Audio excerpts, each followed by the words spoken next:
Hola, buenos días. Continuamos con nuestra clase acerca de distintos aspectos de la inteligencia. Hoy día vamos a hablar de la genialidad y sus vínculos con la matemática y la ingeniería. Recordemos que en la clase pasada estuvimos viendo distintos aspectos de la inteligencia, desde la inteligencia en los humanos, cómo se manifiesta a partir de distintas dimensiones, ¿cierto? Dimensiones del tipo lógico matemático, del tipo lingüístico, del tipo cinético, del tipo musical, del tipo naturalista. Desde la perspectiva de la inteligencia natural, vimos que no solamente está la inteligencia de los seres humanos, sino que también la inteligencia que manifiestan distintos animales no humanos al construir herramientas, al adaptarse a su medio. Vimos que no solamente están el comportamiento de animales no humanos inteligentes, sino que también existían el comportamiento del mundo animal, que parece también manifestar estrategias inteligentes en el sentido de que son capaces de adaptar su comportamiento para aumentar las probabilidades de sobrevivencia. Em, Entonces, en este sentido, también existían no solamente el comportamiento de plantas aisladas, sino que también el comportamiento de árboles y ecosistemas que colaboran para también beneficiarse mutuamente y, ¿por qué no considerar eh, esos comportamientos como comportamientos inteligentes? Y al mismo tiempo estaba la inteligencia natural y la inteligencia artificial. Las nuevas tecnologías han abierto una posibilidad para la manifestación de, de- de inteligencia justamente del tipo artificial. Y hay ejemplos como los que ofrecen hoy día los autos que se conducen solos, los algoritmos que le ganan al campeón mundial de ajedrez y le ganan al campeón mundial de Go. Y está este concepto de máquinas inteligentes, ciudades inteligentes, smartphones, smart devices, y bueno, todo eso cae dentro del conjunto de lo que llamamos inteligencia. Entonces, hoy día vamos a ver un aspecto que es más bien problemático. Vamos a ver que puede llegar a ser muy útil para la disciplina de las matemáticas abstractas, eh, pero no tanto en otro tipo de aspectos. Entonces, justamente de eso me gustaría ir ahondando en esta clase. Entonces, en este imaginario colectivo de qué es la matemática, parece ser una disciplina para gente especial, para gente con una capacidad en el dominio del lógico deductivo, que no es más que uno de los múltiples ámbitos en el cual se puede manifestar la inteligencia, que en ese ámbito son extremadamente dotados. Entonces están estas ideas, digamos, de gente un poco rara con respecto bueno, al resto de, de las distintas ciencias incluso, pero también de las distintas disciplinas. Y tenemos ejemplos de personajes bastante excéntricos, como Albert Einstein, ¿cierto? Su foto lo dice todo. A la derecha tenemos a Gödel, gran lógico matemático, también tremendamente excéntrico. Era un hombre tremendamente hipocondriaco. Él pensaba que todo el mundo lo quería envenenar, entonces él no comía nada sin que su esposa lo probara antes, porque justamente él pensaba que lo iban a envenenar, pensaba que todo se iba que tenía problemas, por ejemplo, para comunicarse con otra gente, porque se podía contaminar de sus viruses, de sus bacterias. Entonces era un tipo tremendamente excéntrico. A la derecha tenemos a Ramanujan, eh, también un tipo muy, muy excéntrico. Él llega a un punto su fanatismo por la matemática que él ni siquiera comía, había que darle comida en la boca porque él estaba mirando sus cuadernos sin cesar. sin cesar. Abajo a la izquierda tenemos a Paul Erdős, eh, un matemático errante sin domicilio fijo. Como no tenía familia, él, digamos, no se casó, no tuvo hijos, él viajaba todo el año a reunirse con distintos matemáticos. Él es uno de los matemáticos más prolíficos en la historia de la disciplina.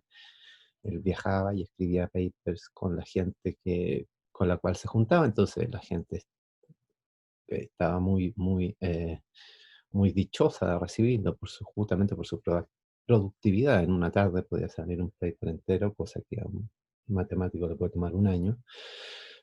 Em, a la derecha tenemos a Évariste Galois, que ya vimos, un matemático que murió muy joven y pasó gran parte de su vida en prisión, un matemático revolucionario.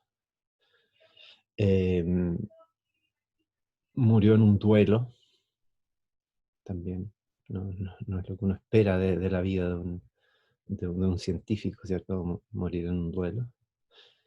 A la derecha tenemos a Gregory Perelman, eh, matemático ruso, ganador de la medalla Fields, que es el equivalente, como ya lo habíamos nombrado, al premio Nobel en matemática. Es un poco distinto porque solo pueden postular matemáticos de menos de 40 años, a diferencia de los premios Nobel. Y, y bueno, además es un premio que viene con mucho dinero. No solo ese premio, sino que también el problema que resolvió, que tenía que ver con la conjetura de Poincaré, es uno de los problemas del milenio. Problema cuya resolución lleva además $1.000.000 como recompensa, y él la negó, dijo, no me interesa eso.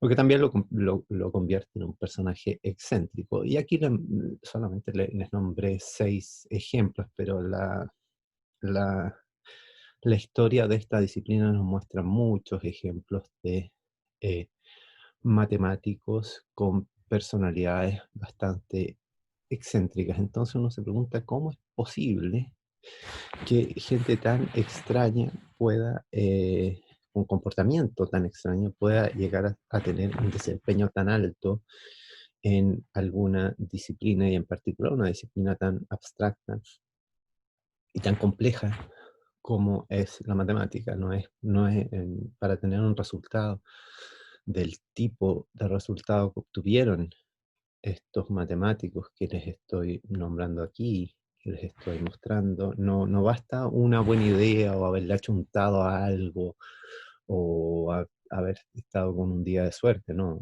Son resultados que se construyen a partir de cimientos matemáticos muy sólidos, y requieren de, de un conocimiento muy amplio de todo, de todos los cimientos que fueron construyendo el resultado que, que- que ellos fueron capaces de generar. Entonces, bueno, quiero hablarles de un tipo de personajes en los cuales no todos los matemáticos caen, ¿cierto? La gran mayoría de los matemáticos no son excéntricos y tampoco tienen ni vidas ni actitudes similares a los que les acabo de mencionar. Sin embargo, también hay un porcentaje también importante que cae en esta categoría. Bueno, ¿qué son los savants? ¿Qué son los savants? Es un conjunto de personas, que no son muchas en el mundo, que tienen habilidades muy excepcionales en algún área del saber en particular. Puede ser literatura, matemáticas, arte.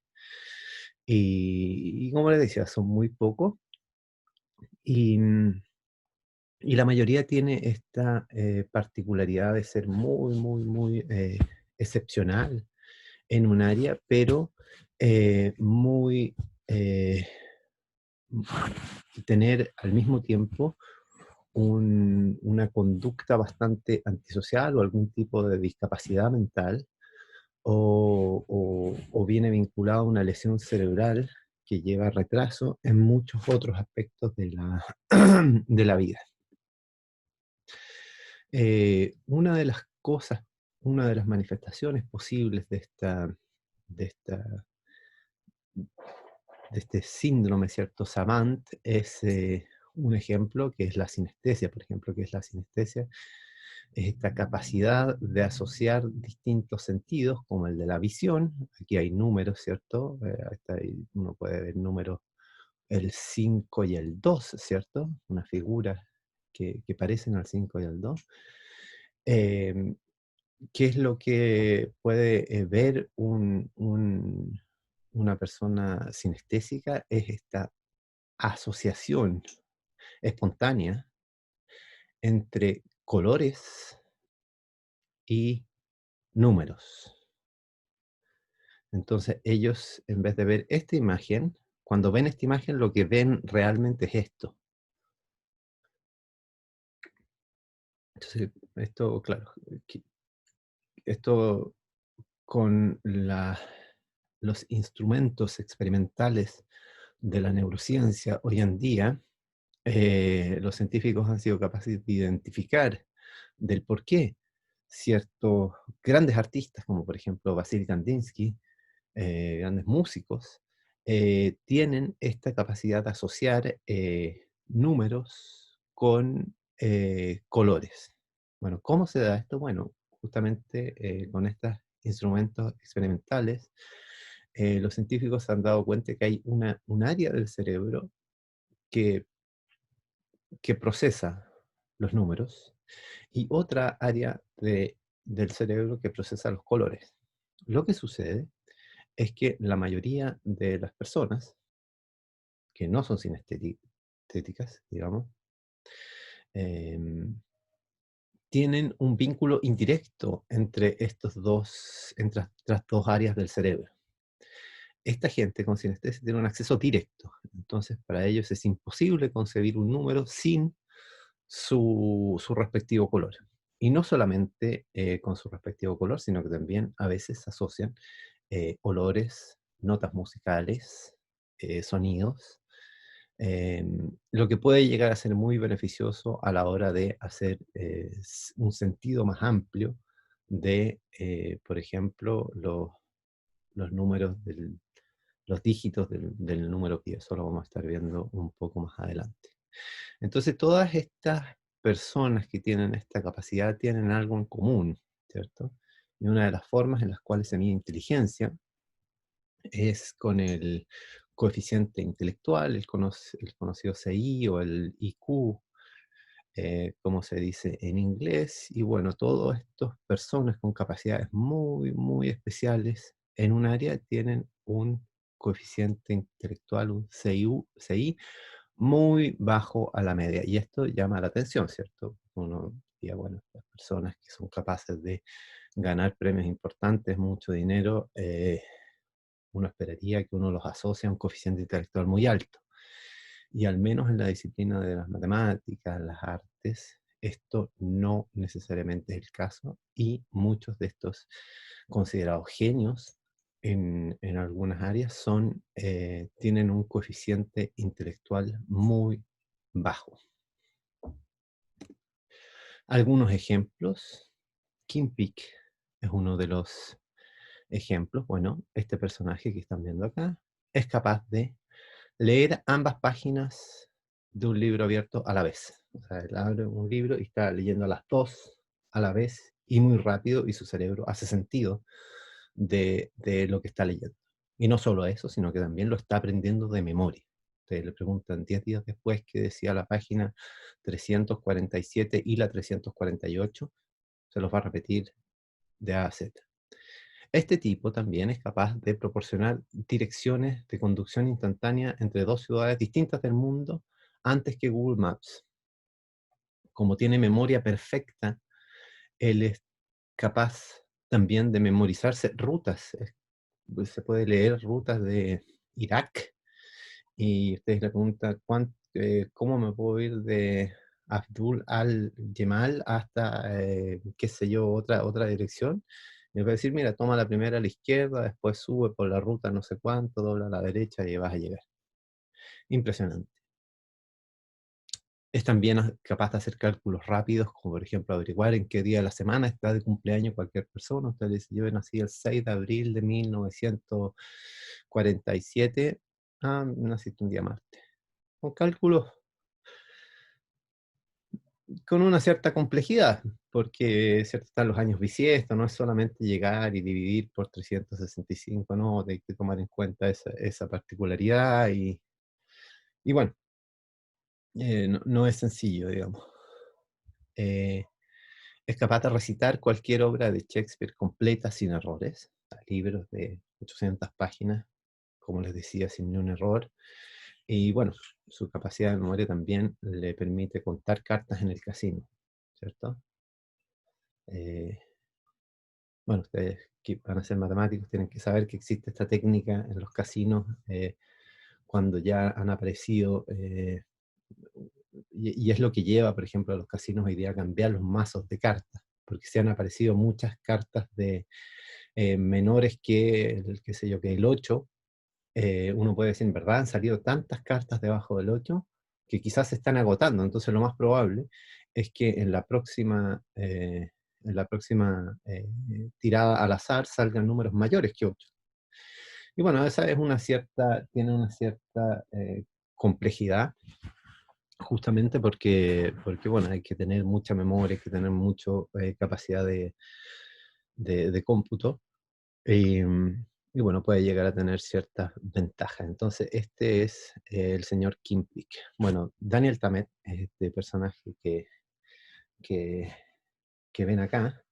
Bueno, Kimpik es incapaz de abrocharse incluso la camisa por sí mismo, también es incapaz de establecer una comunicación verbal con otra persona, es incapaz de trabajar, es incapaz de tomar el transporte público.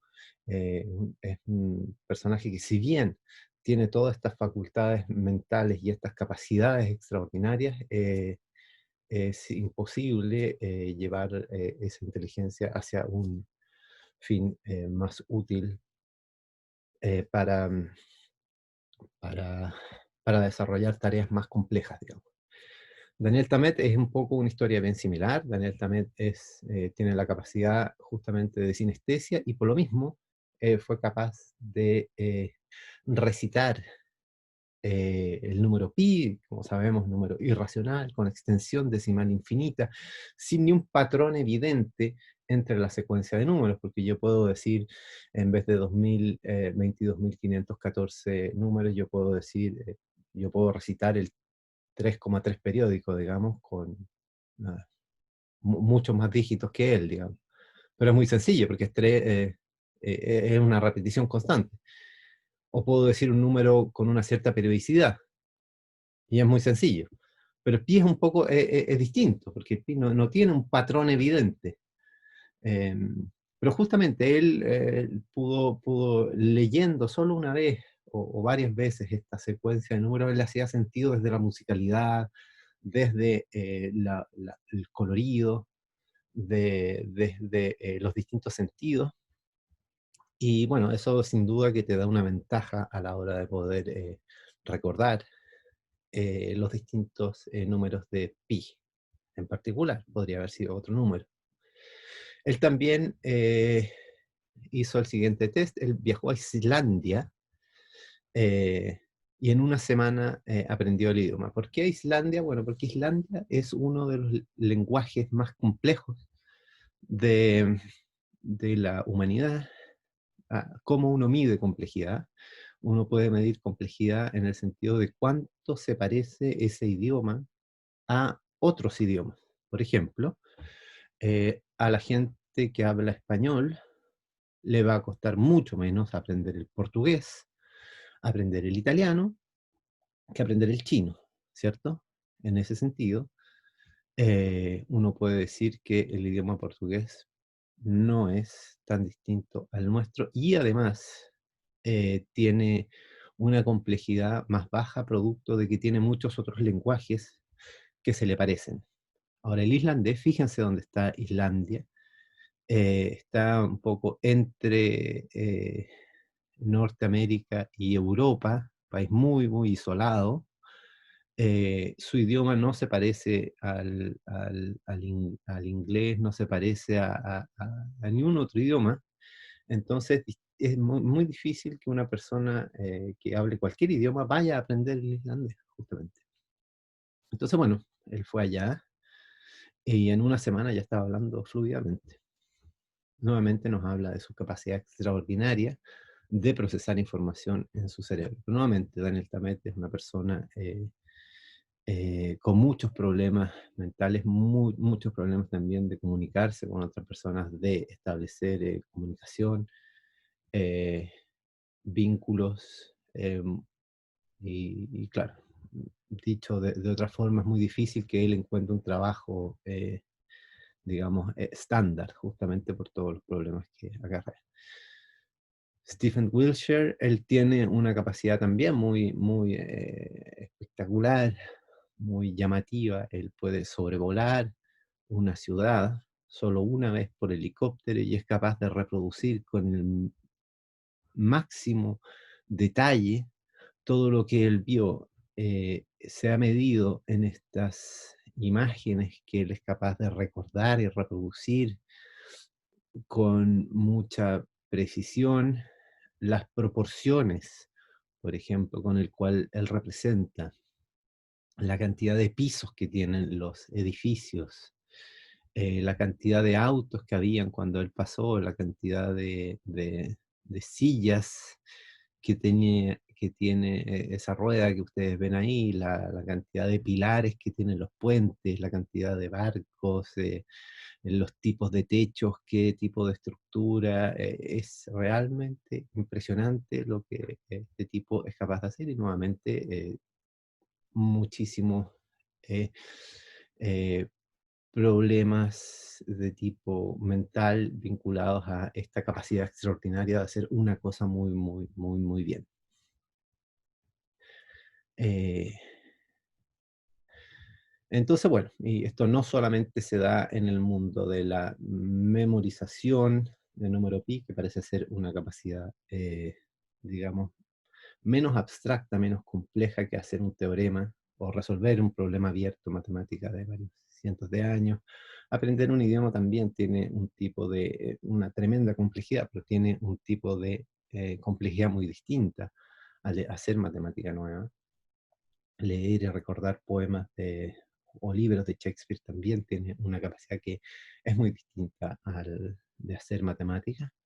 Pero bueno, este tipo, Gregory Penelman, como les recordaba, como les mencionaba anteriormente, probó la conjetura de Poincaré, problema abierto en matemática por muchísimos años, y que lo habían intentado muchísimos grandes nombres de la matemática, todos sin éxito, y este tipo fue capaz de resolverlo y, bueno, también un tipo tremendamente excéntrico, que vivía en un departamento con su mamá todavía, también con muchos problemas de tipo personal, afectivo y de relaciones interpersonales en su trabajo y claro, muy poco hábil para trabajar en cualquier otra cosa que no sea en su problema particular de las matemáticas. Y como les decía, estos tipos, esto se sigue dando en la historia de las matemáticas, esto de personajes excéntricos muy hábiles, ¿cierto? En esta foto vemos justamente a Paul Erdős con un niñito. Ese niñito, años más tarde, se convirtió en uno de los matemáticos más importantes de, de la historia de las matemáticas. Él obtuvo la medalla Fields también, se llama Terence Tao, matemático australiano. A la derecha, Alexander Grothendieck, que fue uno de los pilares del movimiento de, del movimiento Bourbaki en Francia, que reescribieron la matemática desde sus orígenes más lógicos, y gran parte de lo que hoy sabemos de análisis se debe a ese grupo de personas que rondeaban en la École Normale en, en, a principios del siglo XX mm, que se conoció como el grupo de Bourbaki. Abajo Cyril Villani, que hoy día está muy metido en temas políticos, candidato a la, a la alcaldía de París. También un tipo tremendamente excéntrico, que se viste de una manera muy, muy particular, que habla de una manera muy particular. Em, bueno, abajo nuevamente Gregory Penelman, y suma y sigue en los casos, ¿cierto? Ya les hablé de Ramanujan. A la derecha tenemos a John Nash, que fue el protagonista de una película que se hizo Una mente brillante, que si no la han visto, les recomiendo que la vean. Es un gran matemático, premio Nobel en economía. Fue el padre de lo que hoy llamamos teoría de juegos, pero tiene eh, otros resultados muy importantes en matemáticas. Él tenía esquizofrenia. Y bueno, abajo nuevamente una imagen de Gödel y Einstein. Y bueno, estas son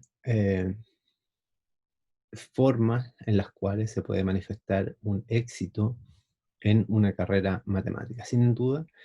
Sin embargo, en ingeniería matemática es absolutamente otra cosa. Ni uno de estos personajes que les acabo de nombrar podría haber tenido una carrera ni medianamente exitosa en el mundo de la ingeniería matemática, en el mundo del servicio público, en el mundo de el servicio privado. Ni una empresa los contrataría, no pasarían ni siquiera el primer filtro de ninguna entrevista de trabajo.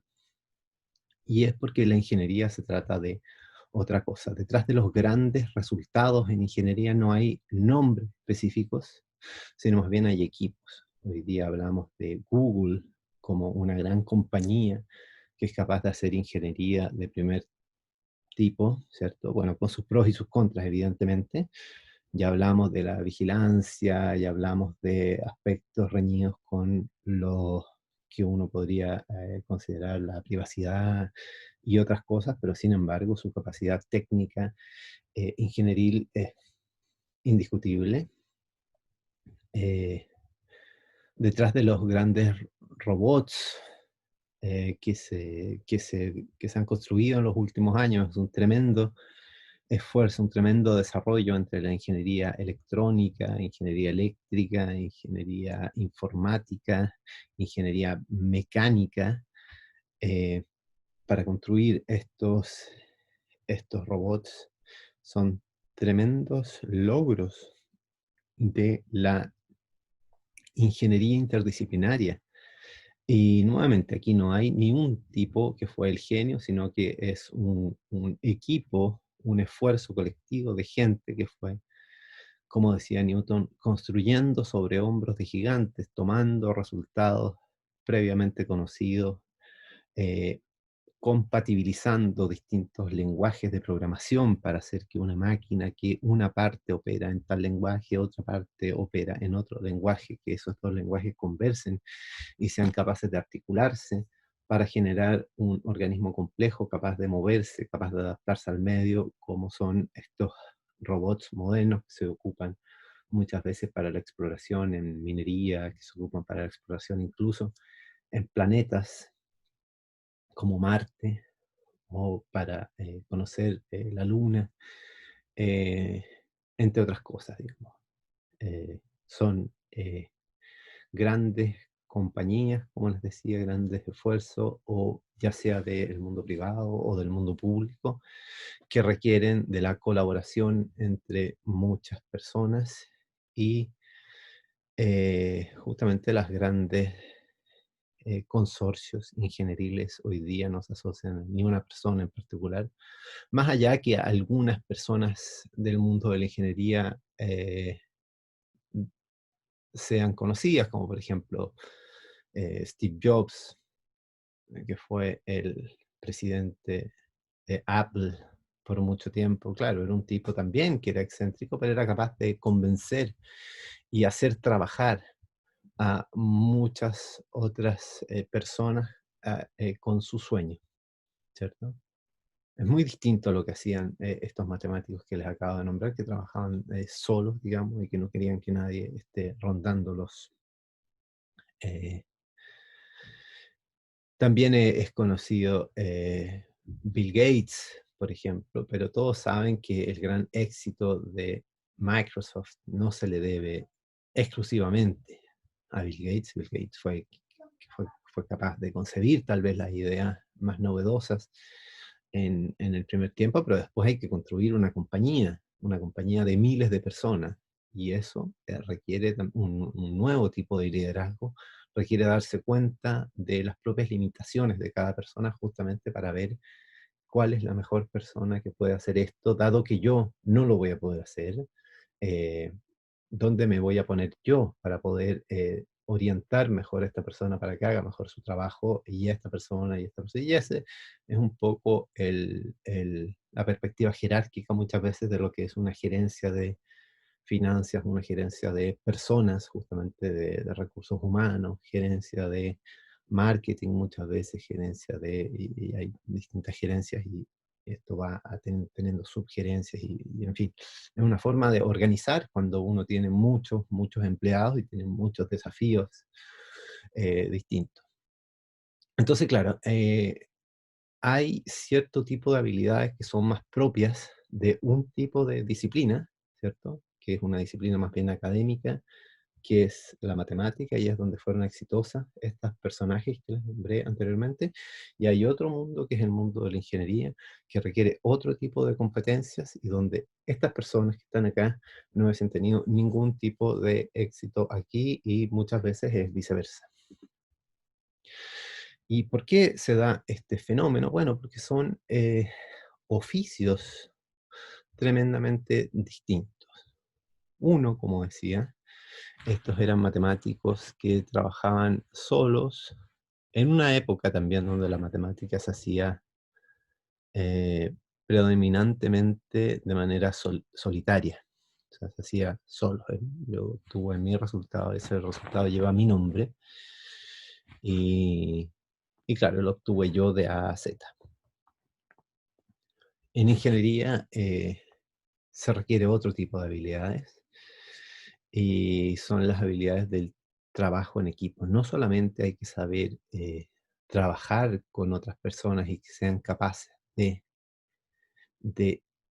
remar hacia un mismo lado. Por eso traté de poner esta imagen que yo creo que ilustra bien el hecho de que hay un tipo atrás que normalmente es el jefe o quien lidera el, el grupo humano que está trabajando hacia un fin ingenieril, y él es capaz de ver desde una perspectiva más amplia el problema que se está viendo, y no solamente los aspectos técnicos de la resolución del problema, sino que también el cómo se articula el tipo de producto, el tipo de objeto que se está construyendo con la necesidad de la sociedad, con la necesidad del mercado, con el contexto sociopolítico que tiene el objeto con el cual se está tratando, porque no solamente se trata de resultados matemáticos ni de tener un- un producto, un servicio que sea muy inteligente, o que resuelva un problema de uno, sino más bien uno necesita resolver un problema de la sociedad. Y para eso, muchas veces un tipo de competencia no es necesario. Como les comentaba, el ejemplo del robot es un ejemplo en el cual podríamos tomar. No solamente basta un tipo que sea un muy buen programador, no solo basta un tipo muy hábil a la hora de resolver o modelar matemáticamente las ecuaciones matemáticas que rigen el movimiento de este robot. No es suficiente para ser un robot, el programador tampoco es suficiente para ser robot. El tipo que conoce mucho de los materiales para hacer el robot tampoco es suficiente en sí mismo. Em, Después, el tipo que es capaz de vender estos robots tampoco es suficiente por sí mismo. El tipo que es capaz de levantar fondos, su habilidad es levantar fondos, y no es ni programar, ni conocer los materiales, ni hacer que esto funcione desde la perspectiva lógico-matemática, programación. Después, el tipo que lo monta sobre monta todo este conocimiento sobre el robot, y después está el tipo que lo va a vender, y después está el tipo que tiene esa habilidad y que tiene otra. Entonces se dan cuenta que, no sé, pongamos en el caso de un computador, eh, para decir un computador Apple, em, un Mac o qué sé yo, u otro computador, no es la genialidad de nadie esa, sino que es la genialidad de un conjunto de personas que fueron capaces de unir sus conocimientos, trabajar en equipo y lograr un producto que es capaz de venderse en un mercado, que es capaz de venderse porque es capaz también de resolver problemas de la sociedad, y justamente al venderse se generan más recursos para ir mejorándolo y poder de esta manera eh, justamente eh, se genera un vínculo de retroalimentación positiva que hace que estos productos terminen siendo cada vez mejores los que son buenos, digamos, y bueno, los que van quedando en el camino, van quedando en el camino justamente. Entonces son dos, ¿qué les quiero mostrar con esto? Bueno, que son dos mundos completamente diferentes y no se tienen que confundir. Ustedes aquí no están estudiando matemáticas, licenciatura en matemáticas, eh, sino que están en una carrera de ingeniería, están en una facultad de ingeniería, y el tipo de competencias que los van a llevar a ser un buen ingeniero son más bien las del lado derecho. Hay que aprender también a lidiar bien con lo que son las multitareas, estar atento a varias cosas a la vez, el tipo de prácticas que requiere la matemática abstracta, la matemática académica, es más bien un tipo de concentración muy enfocada por periodos más largos de tiempo. Em, es eso lo que permitió a Einstein descubrir lo que descubrió. Son problemas muy, muy complejos, entonces uno para resolverlo requiere mucha concentración. Al mismo tiempo no puede estar respondiendo mails todo el tiempo, no puede estar atento qué sé yo, hacer compras o qué sé yo, estar al mismo tiempo cocinando y al mismo tiempo estar en reuniones y al mismo tiempo estar buscando fondos y al mismo tiempo estar tratando de vender esto. Es muy distinto. El mundo de la ingeniería se parece más al lado de la derecha que al lado de la izquierda. Entonces hay que aprender a lidiar con con la debida precaución con el multitasking. ¿A qué me refiero con la debida precaución? Porque al mismo tiempo, en particular la ingeniería matemática requiere también mucha concentración y requiere periodos prolongados de tiempo donde uno tiene que estar haciendo solo una cosa. Pero al mismo tiempo, sobre todo cuando uno está en una organización, una institución grande, uno tiene que estar también atento a las reuniones, a los mails eh, y a las distintas eventualidades que se dan en este tipo de organizaciones. Sin embargo, si uno está todo el día en ese tipo de organización, en ese tipo de, de tareas que son del día a día, uno no logra jamás tener una concentración adecuada como para tener una idea muy creativa, una idea muy eh, relevante para la resolución de problemas. Entonces hay que saber llevar este doble, este doble discurso en algún sentido entre periodos de concentración y periodos donde tengo que estar resolviendo los problemas del día a día de una gran organización. También los tiempos son muy distintos. En la vida académica, normalmente, un matemático, el mundo moderno, poder hacer un paper de 10, 15 páginas eh, al año y se podría considerar un matemático productivo. Eh, Sin duda que esos no son los tiempos del mundo de la industria, del mundo del, del servicio social tampoco. Muchas cosas uno está en contra del tiempo y uno está en contra del tiempo porque, eh, por varias razones.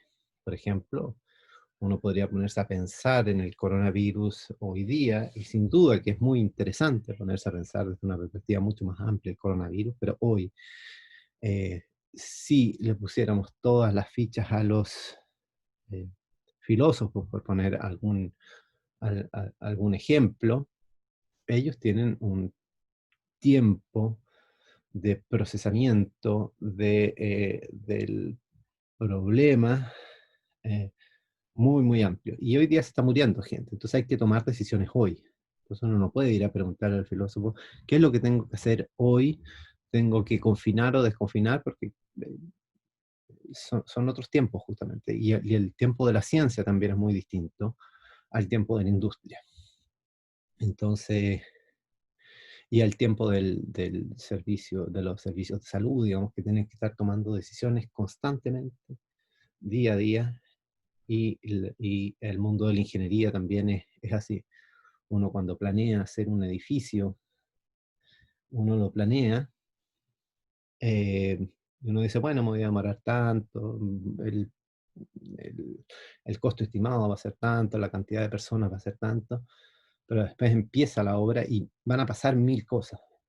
Se va a poner a llover y justamente se te va a oxidar parte del material que tenías ahí, entonces hay que o desoxidarlo o comprar otro, pero ¿a quién se lo compras? Y las personas que contrataste, varias se fueron porque encontraron otros trabajos y tienes que estar encontrando nuevos empleados y el tipo de material que planificaste se acabó, entonces hay que cotizar otro y no está exactamente el mismo, entonces tienes que ver cuáles son los tipos de materiales que son compatibles no solamente con las especificaciones técnicas del proyecto, sino que también con la legislación vigente del país y con el presupuesto que existía del proyecto. Y esas cosas van a pasar todos los días, todos los días, todos los días. Entonces, muchas veces el conocimiento matemático abstracto del cuál es la mejor decisión, o el conocimiento también filosófico del cómo resolver un problema lógico-deductivo, muchas veces ocurre en tiempos que son incompatibles con el tiempo de la toma de decisiones. Entonces, justamente de eso es lo que vamos a estar hablando en la próxima clase, que es el pensamiento crítico, el pensamiento más vinculado al mundo de la derecha, ¿cierto? El mundo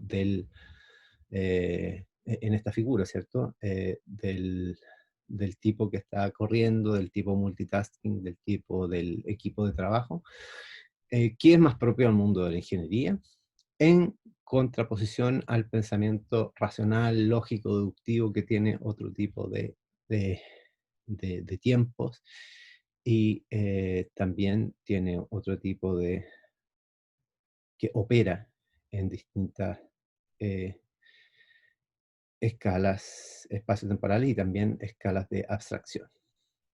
Entonces, bueno, con esto termino la clase del día de hoy.